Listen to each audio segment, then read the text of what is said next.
When my stepson told me I had 48 hours to vacate my home of 20 years, I laughed in his face. Days later, I was sleeping in my car outside the library where I worked. That's when I realized life isn't just a book you can close when the story gets ugly. Sometimes you're trapped in the worst chapter with no way to skip ahead. If you're watching this, hit subscribe and let me know in the comments if you've ever trusted someone who stabbed you in the back. Because this story, it twists harder than a tornado in Kansas, and you'll want to stick around for every shocking turn. I never thought I'd be starting over at 57. The morning Elliott died, I was arranging fresh flowers by his hospital bed, holding his hand as the monitor flatlined. 20 years of marriage ended in a single beep. My stepson Mark stood beside me, his arm around my shoulders as I sobbed. "We'll get through this together, Mom," he whispered. Mom. He'd called me that since he was 12, back when I first married his father. Now, at 32, he still used it like a weapon of trust. The funeral was a blur of black clothes and casseroles. I moved through those days like a ghost, grateful for Mark handling the arrangements. He'd always been the responsible one, the successful investment banker who made his father proud. I didn't even question why he insisted on meeting with Elliott's lawyer alone. "Just spare yourself the stress," he said, squeezing my hand. "I'll take care of everything." Everything. What a loaded word that turned out to be. I was sorting through Elliott's clothes, deciding what to donate, when Mark appeared in the doorway of our bedroom. His usual warm smile was replaced by something colder, more calculated. "We need to talk about the house," he said, pulling out a document. "Dad made some changes to his will before he died. Everything's been left to me. Script part separator . I stared at him, my hand still clutching Elliott's favorite sweater. "That's impossible. We had a joint will." Things change, Mom. The way he said "Mom" now dripped with mockery. "Dad realized some things about your relationship in his final days. He wanted to protect the family legacy." "What things?" My voice cracked. "Mark, I was with your father for 20 years. I helped raise you." He shrugged, adjusting his expensive tie. "Let's just say Dad found out about your little meetings with James from the library board." My stomach dropped. James was my colleague, a fellow librarian who'd helped me plan Elliott's surprise 70th birthday party. We'd met for coffee to discuss the arrangements. "That's all. You twisted that into something evil? To your own father? When he was dying?" "I didn't twist anything. I just helped Dad see the truth." Mark's smile turned cruel. "You have 48 hours to pack your things. My lawyer will be in touch about the rest of the estate." I sank onto the bed, my world spinning. This couldn't be happening. The house Elliott and I had lovingly restored, the garden where we'd spent Sunday mornings, the kitchen where I'd taught Mark to bake cookies, all of it stripped away by a few signatures. "I'll fight this," I said, standing up. "Elliott would never." "Fight it with what money?" Mark laughed. "Your librarian salary? Besides, the will is ironclad." Dad was perfectly lucid when he signed it. 3 witnesses, including his doctor. He turned to leave, then paused. "Oh, and Mom? Don't bother taking anything valuable. I've already cataloged everything of worth." That night, I called every lawyer in town. But Mark had thought of everything. He'd already contacted them all, citing potential conflicts of interest. The few who had talked to me wanted retainers I couldn't afford. By day 3, I was living out of my car, parking in the library lot where I worked. My colleagues offered their couches, but pride kept me from accepting. I couldn't let Mark know he'd broken me. Not yet. During my lunch break, I sat in my car scrolling through old photos on my phone. Elliott and me at our wedding. Mark's college graduation. Family Christmases, birthdays, vacations. 20 years of memories, all built on what I thought was love. A tap on my window made me jump. It was Elliott's sister, the black sheep of the family who'd been absent from our lives for years. The last person I expected to see. "I heard what Mark did," she said when I rolled down the window. "And I think I know how we can fix it." Script part separator . I lowered my window further, studying N's face. She looked older than I remembered, but her eyes held the same fierce intensity that had always made Elliott nervous. "Why are you here?" I asked. "You're not the first person Mark has done this to," she said, glancing around the parking lot. "Can we talk somewhere private?" 10 minutes later, we sat in a corner booth at May's Diner, where the coffee was terrible but the gossip was private, and pulled out a worn manila envelope. "Remember when I abandoned the family 15 years ago?" She made air quotes. "I didn't leave. I was pushed out. By Mark." I nearly dropped my coffee cup. What are you talking about? And leaned forward. I caught him embezzling from Dad's company. He was just 17 but already clever with numbers. When I confronted him, he turned it around, convinced Dad I was trying to steal from the business myself. She pulled documents from the envelope. I've been gathering evidence ever since. My hands shook as I looked at bank statements, transfer records, and emails. They showed a pattern of financial manipulation stretching back years. But what really caught my eye was a familiar name. Dr. Peterson, Elliott's doctor. He's been Mark's friend since college and explained. The same doctor who conveniently witnessed the new will. The pieces started clicking together. The rushed meetings with lawyers, the isolated hospital room, the convenient witnesses. Mark hadn't just stolen my inheritance.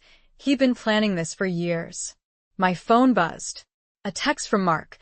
"Noticed you haven't cleared out your things yet. The movers come tomorrow. Whatever's left goes to Goodwill." I showed, and the message. She smiled grimly. Perfect. Let him think he's won. Meanwhile, we have 3 days before Dr. Peterson leaves for a medical conference in Switzerland. If we can get him to crack before then. For the first time since Elliott's death, I felt something other than grief. Rage. Pure clarifying rage. Mark thought he'd married manipulation and money. But he'd forgotten one thing. I was a librarian. Research was my superpower, and I just found my first lead. Tomorrow, I'd start digging into Dr. Peterson's past. But tonight? Tonight, I'd let Mark's movers pack up the house. Let him think he'd broken me. Because the best revenge stories, like the best books, are all about timing. Script part separator . The next morning, I arrived at work early, using the library's computer to search medical board records. Dr. Peterson's history looked spotless. Too spotless. Like someone had scrubbed it clean. Need help with research? My colleague James appeared behind me, making me jump. I quickly minimized the screen. Actually, yes. I turned to face him. "Remember those coffee meetings we had about Elliott's birthday party? Mark used them to convince his father we were having an affair." James's face darkened. That little snake. I knew something was off when he came asking about our relationship last month. "He questioned you?" "Multiple times. Kept pushing for details about when we met, where we went." James pulled up a chair. "I should have told you." I felt sick. He was building his case. "Let me help make it right," James said, typing something into the computer. "Before I worked here, I did IT security. And your stepson's friend, Dr. Peterson? His medical record system has terrible passwords." Within an hour, we found what we needed. Dr. Peterson had a pattern of signing off on questionable documents, wills, competency evaluations, insurance claims, all involving patients with significant estates. My phone buzzed again. "Mark, movers are done. Keys need to be turned in by 5 p.m. Hope you found somewhere to sleep tonight." I forwarded the message to Anne. She replied instantly, "Perfect. Peterson's doing rounds at County General. Time to pay him a visit." The hospital corridors felt different now. Last time I'd walked them, I was a grieving widow. Now I was a hunter. We found Peterson coming out of a patient's room. His eyes widened when he saw us. "Mrs. Hamilton. Ms. Crawford. This is unexpected. Like finding your signature on multiple suspicious wills?" Anne's voice carried down the hall. Several nurses looked our way. Peterson paled. "Let's discuss this in my office." Behind closed doors, he crumbled faster than a cookie in coffee. Yes, Mark had paid him to witness the will. Yes, there were others. And yes, he'd help us prove it, if we kept his name out of the investigation. "Deal," I said, recording his confession on my phone. But first, you're going to tell me exactly how Mark convinced my husband to change that will. What Peterson revealed next made my blood run cold. This wasn't just about money. This was about a secret Elliott had taken to his grave, one that could destroy more than just my marriage. The game had changed. I wasn't just fighting for my home anymore. I was fighting to protect Elliott's legacy from the son who'd betrayed us both. Script part separator . The next morning hit me like a freight train of truth. Peterson's revelation echoed in my head. Mark wasn't Elliott's biological son. The DNA test results had come just weeks before Elliott's death, triggered by a routine medical screening. Mark had discovered this and snapped. His entire identity, his place in the family dynasty, was built on a lie. He threatened to expose everything Peterson had admitted. Said he'd ruin Elliott's reputation, reveal all his business dealings. Your husband changed the will to protect you both. I sat in my car, watching the sunrise paint the library walls gold. Elliott had tried to shield me from the scandal, not knowing his son would use that same protection to destroy me. The irony was bitter as black coffee. My phone lit up. And, turn on Channel 7 now. I flipped on the radio just in time to hear breaking news in the business world as allegations of fraud surface against prominent investment banker Mark Hamilton. Sources claim evidence of systematic embezzlement and had pulled the trigger, releasing our evidence to the media. My phone exploded with notifications. Mark's face was plastered across every local news site, alongside headlines about financial misconduct. Then came his message, "You did this. You'll regret it." I smiled at the text. Actually, Mark, you did this 20 years ago, when you started stealing from your father's company. You're bluffing. Check your email. I just sent you Dr. Peterson's full confession and records of every penny you stole. But here's the deal. I'll keep the DNA test results private if you make this right. Silence. Then, my office. 1 hour. Walking into Hamilton Investment Group felt like entering a war zone. Employees whispered behind computer screens. Security guards watched me nervously. Mark's assistant tried to stop me, but I walked right past her. He sat behind his massive desk, looking smaller somehow. The golden boy tarnished at last. "You want the house back?" Fine. Take it. His voice shook. "Oh, I'm taking much more than that," I said, placing Peterson's signed statement on his desk. "You're going to publicly confess to manipulating the will. You're going to resign from the company. And you're going to spend the next few years making restitution to every client you've cheated. Or what? You'll tell everyone I'm a bastard?" He spat the word. "No, Mark. I'll let you live knowing that your father loved you enough to protect you, even after learning the truth. And you repaid that love with betrayal." The words hit him like physical blows. I watched his arrogance crumble, replaced by something I'd never seen in him before: shame. That afternoon, Mark held a press conference. He admitted everything, except the DNA truth. That secret died with Elliott, stayed buried in Peterson's files, and lived only in my heart as a reminder that family isn't always about blood. A week later, I moved back into my home. The garden needed tending, but the roses Elliott and I planted were still blooming. Life has a way of surviving, even after the harshest storms. But last night, I received an anonymous letter. The truth about Elliott Hamilton's empire runs deeper than you know. Ask and about December 15th, 1985. I stared at the letter, feeling the familiar pull of mystery. Perhaps some stories never really end. They just turn the page to a new chapter. Script part separator . By evening, news of Mark's press conference had spread through town like wildfire. My phone wouldn't stop ringing.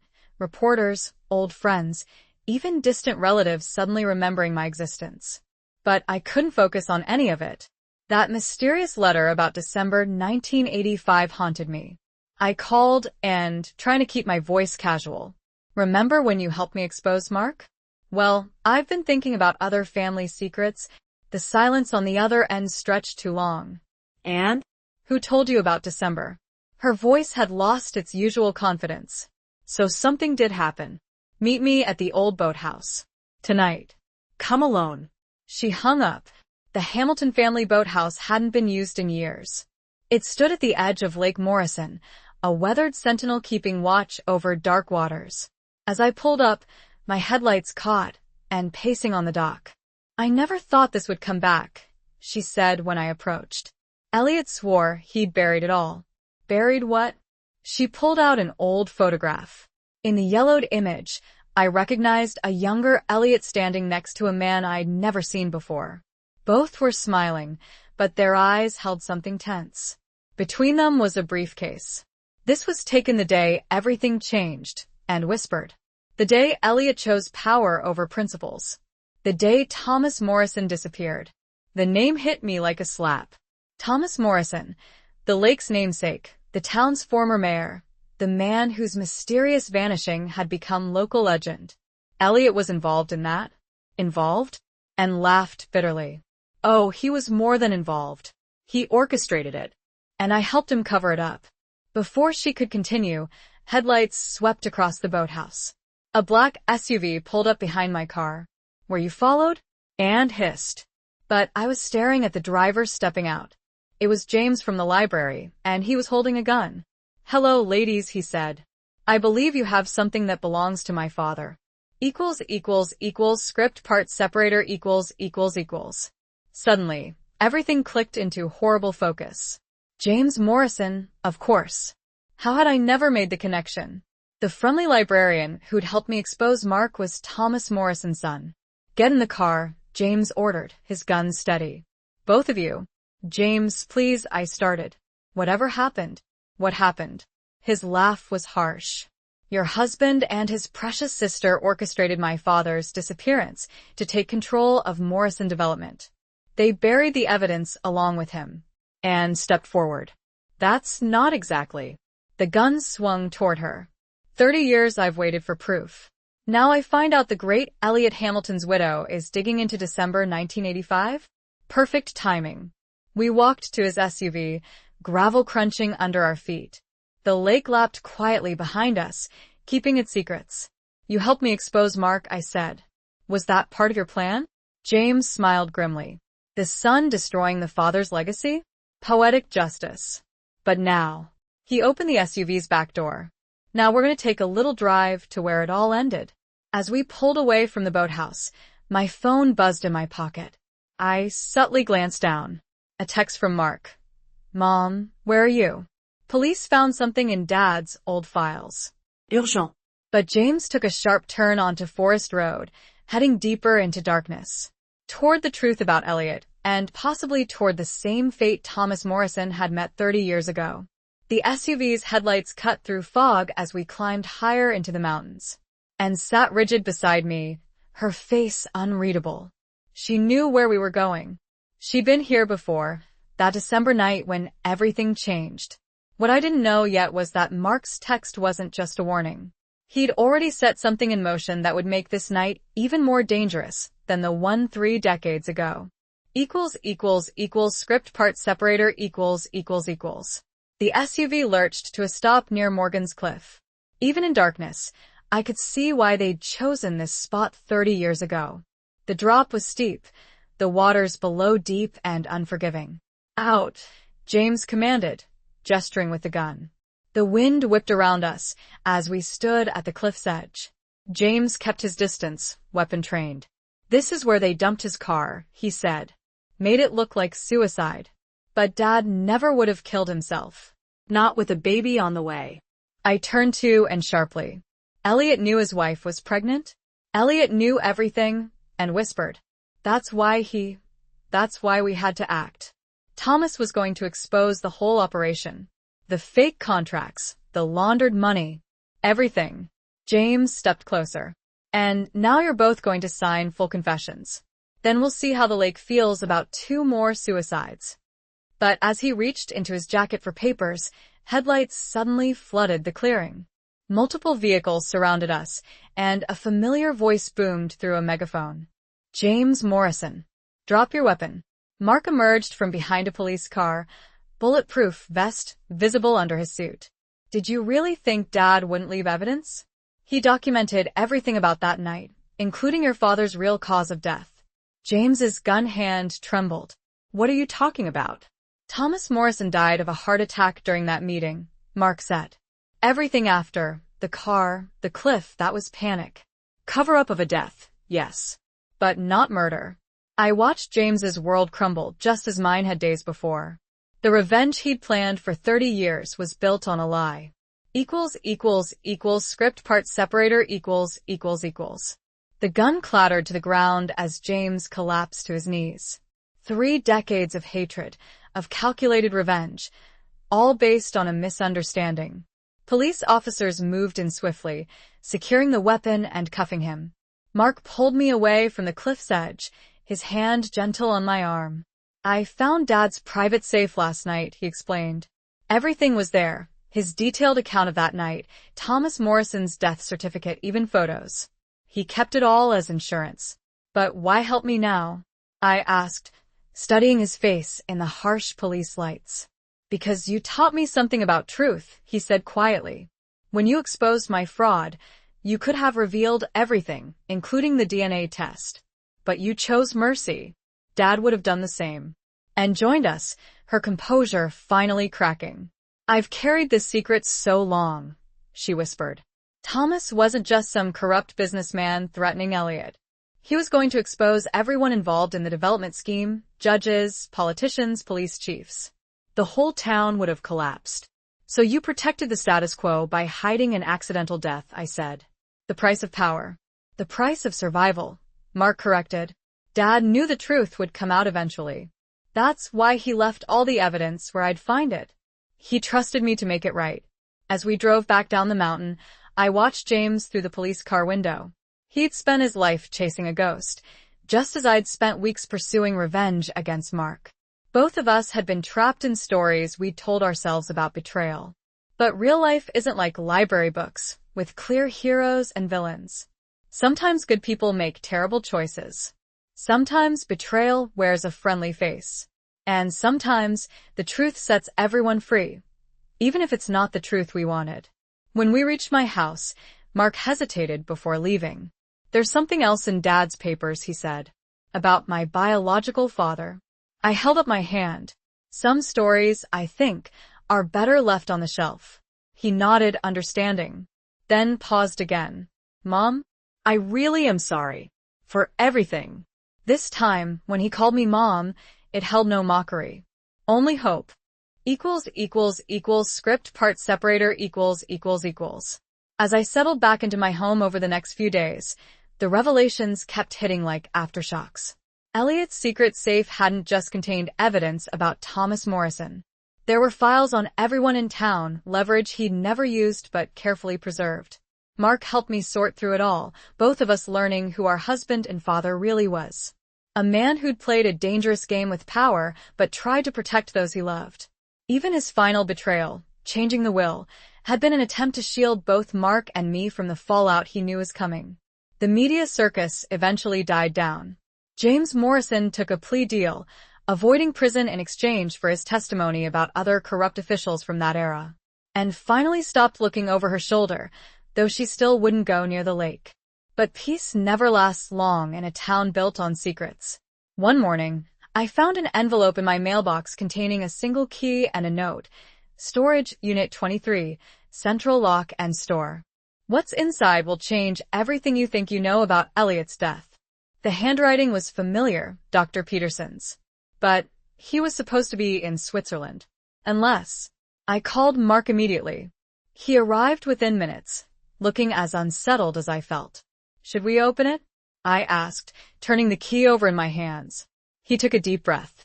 You know what Dad always said about Pandora's box? Sometimes hope is at the bottom, I finished. Let's go find out. The drive to the storage facility felt like crossing a threshold. Whatever waited behind that metal door would either bury the past for good, or dig up bones we never knew existed. Script part separator equals. We pulled up to Central Lock and Store just as storm clouds gathered overhead. Unit 23 was at the back, partially hidden behind overgrown bushes. The key stuck in the lock at first, like even it was hesitating. The metal door groaned open, revealing stacks of file boxes and one large safe. On top sat an envelope marked for Sarah. When you're ready. My hands shook as I opened it, pulling out a letter in Elliott's handwriting. My dear Sarah, if you're reading this, then everything I feared has come to pass. Mark discovered the truth about his parentage, and in his anger, made choices that hurt you. But there's something else you both need to know. My death wasn't natural. I was poisoned, slowly, carefully, over months. By the time I realized, it was too late. The person responsible is someone we both trusted, someone who's been playing a much longer game than Mark ever did. In this safe, you'll find proof. The combination is the date we first met. But Sarah, be careful who you show this to. Some secrets are deadlier than others. All my love. Elliott. Mark and I stared at each other, the implications sinking in like cold rain. I stepped toward the safe, fingers moving to the dial. Wait, Mark grabbed my arm. Look. He pointed to the floor near the safe. Fresh scuff marks. Someone's been here recently. A car door slammed outside. Through the unit's small window, we saw Dr. Peterson walking toward us, very much not in Switzerland. And he wasn't alone. Script part separator . The figure walking beside Peterson made my heart stop. It was Margaret, my old friend, and the lawyer who'd refused to help me fight Mark's will. She was carrying what looked like files. Don't open that safe, Margaret called out, her voice echoing in the storage unit. Sarah, please. Some things need to stay buried. Like how you helped poison my husband. The words shot out before I could stop them. Margaret's face hardened. Elliott was going to expose everything. The real estate fraud, the bribes, decades of carefully orchestrated deals. He got ethical in his old age, wanted to clean up the town before he died. She laughed bitterly. Do you know what that would have done to people like me? Like James? So you worked with Peterson to slowly kill him, Mark said, his voice shaking. Made it look like natural causes. And I'd do it again, Margaret snapped. Your father built this town on secrets and lies. He didn't get to suddenly grow a conscience and tear it all down. I moved toward the safe, but Peterson pulled out a syringe. One step closer, and you'll join Elliott. Heart failure, such a common tragedy at your age. Thunder cracked overhead as rain began pelting the metal roof. Through the unit's window, I caught movement, police lights silent but bright. Mark must have texted for help. But Margaret saw them too. She grabbed the syringe from Peterson and lunged toward me. If I'm going down, I'm taking you with me. What happened next seemed to unfold in slow motion. Mark jumped between us. The syringe plunged into his arm instead of my chest. And through the chaos, I heard the safe door swing open behind us. Someone had already entered the combination. Script part separator . The safe door opened to reveal and, crouched inside with a phone held high, recording everything. Got it all on live stream, she announced as police stormed in. Including that lovely confession about poisoning my brother. Margaret screamed in rage as officers tackled her. Peterson tried to run but slipped on the wet concrete outside. I barely noticed their arrests. I was too focused on Mark, slumped against me. The syringe, I gasped. We need an ambulance.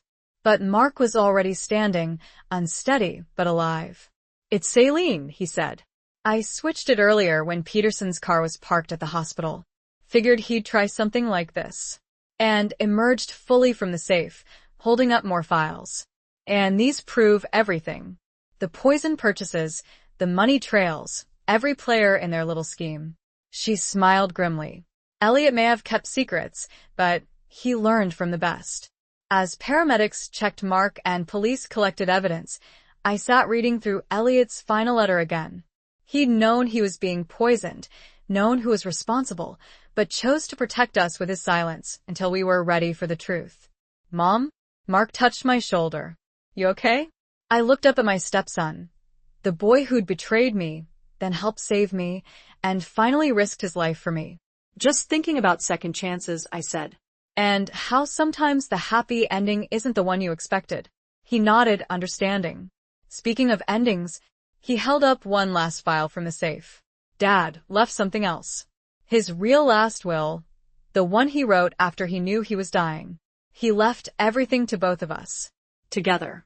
Outside, the storm was passing. Inside, years of secrets and lies were finally seeing daylight. And somewhere, I like to think, Elliott was smiling at how his final plot twist brought healing instead of harm. But as we locked up the storage unit, my phone buzzed with a text from an unknown number. The truth about Margaret goes deeper. Meet tomorrow at midnight. Come alone. Some stories, it seems, never truly end. I never went to that midnight meeting. Some mysteries are better left unsolved, some doors better left closed. The truth about Elliott, Mark, and the town's dark past had cost enough already. 6 months later, I retired from the library. Mark and I run the Hamilton Foundation now, turning those corrupt millions into scholarships and community projects. Real change, not just power plays. Margaret and Peterson took plea deals, naming names that shook the town to its core, and finally moved back, helping us rebuild the family legacy the right way. Sometimes at sunset, I sit in Elliott's garden and think about choices. About how betrayal can lead to redemption, how secrets can poison or protect, and how the most powerful plot twist isn't revenge, it's forgiveness. But that's the thing about real-life stories. They don't end with happily ever after. They just turn the page to a new chapter, waiting for the next surprise. The end.